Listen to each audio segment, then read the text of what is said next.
Have you ever wondered why housing seems to be getting more expensive every year? It's a thought that's crossed many of our minds as we grapple with the current housing crisis.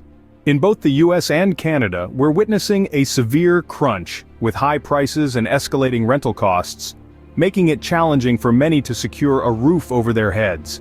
The average home price hovers around $420,800 in the US, and a whopping $699,117 Canadian dollars north of the border. When it comes to rentals, the figures are equally daunting. But it's not just about the hard numbers. The affordability issue is a palpable reality, with wages trailing behind the skyrocketing housing costs.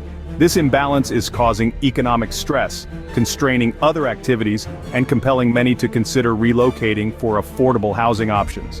The impact on livability is significant.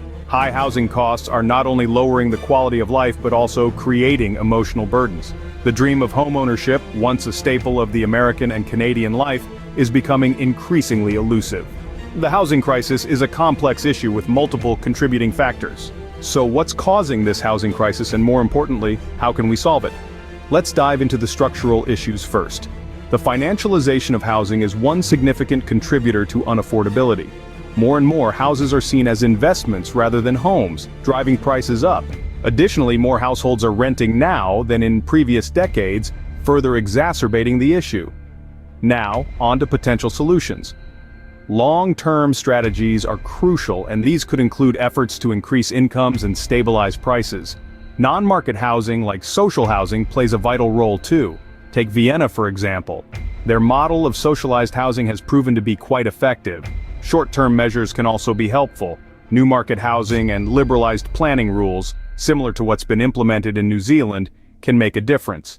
Addressing NIMBYism and restrictive city planning is also crucial.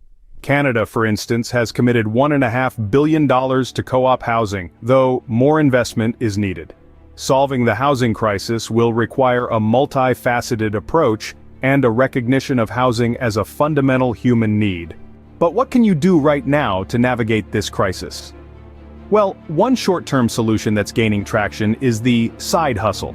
It's an opportunity to supplement your income, and it could potentially bring in an additional $5,000 to $10,000 every month.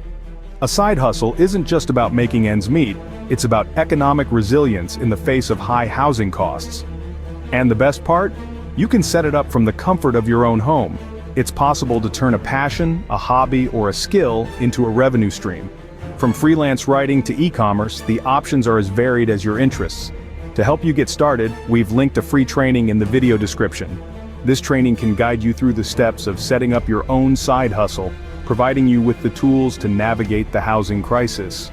A side hustle could be a lifeline in these challenging times. It's a step you can take today towards securing your future.